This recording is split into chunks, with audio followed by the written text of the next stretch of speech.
Fuck it, why not? Why not lock in? I finished this book today. My first book review I'm doing. This is my 18th book of the year, and it's The Wasp Factory. I discovered this book on my search for disturbing books. That's an understatement with this book. It is. It's hard to describe. It's also one of the harder books I've read.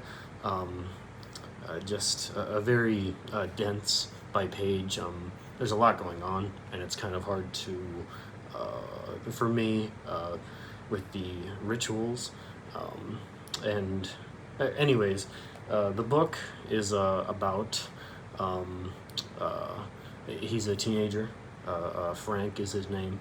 He lives on a remote island in Scotland and lives with his father. He basically has rituals of poles around the island with animal heads and skulls that he urinates on to power them.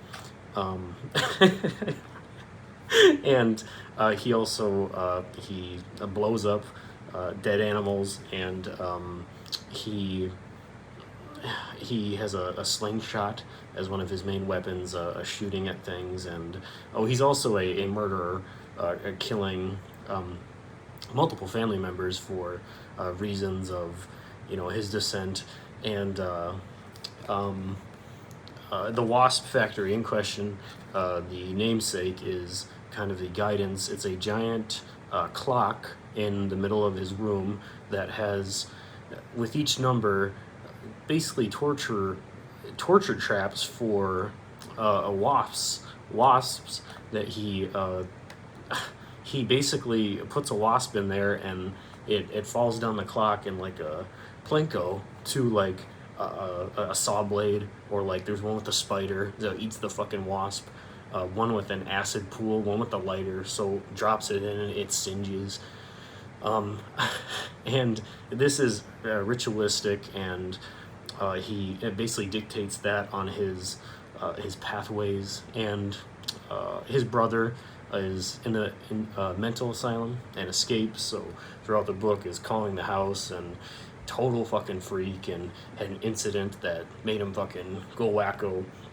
And it's just, his dad is peculiar and quiet and alcoholic and mumbles and grumbles. And Frank also, sometimes he leaves his house, he's by the beach, he's watching the waves, just out in nature. And he's at the bar with a normal friend, Jamie, and they drink and talk and whatever.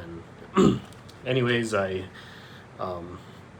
searching for a disturbing book and how it's written, and being validated, I mean, how can you not enjoy something like this, as much as it confused me or was a little not bothering, like not, I had to look away, but just like so loose and just random almost. I mean, he's clearly a deranged individual, and it all kind of ties. The ending.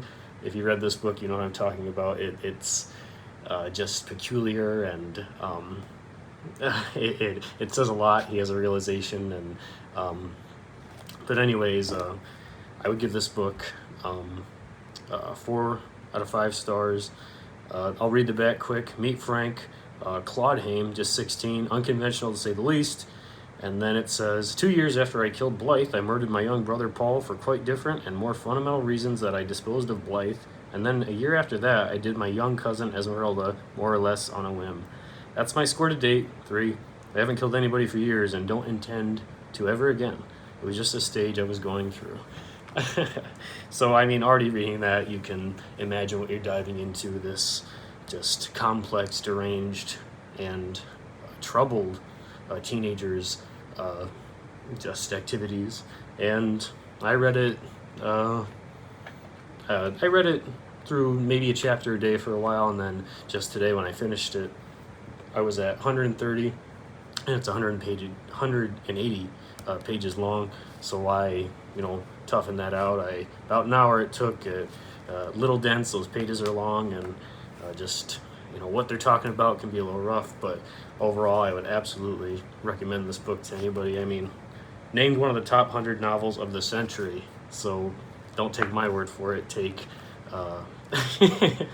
take the 20th century's word for it. But that's about it. The Wasp Factory. I gotta get a trinket, a giant clock in my own home with stuff on it to show my appreciation of this book, because the Wasp Factory isn't a factory at all. It's a metaphor for... Anyways, pretty good book. Check it out. I enjoyed it. There you go.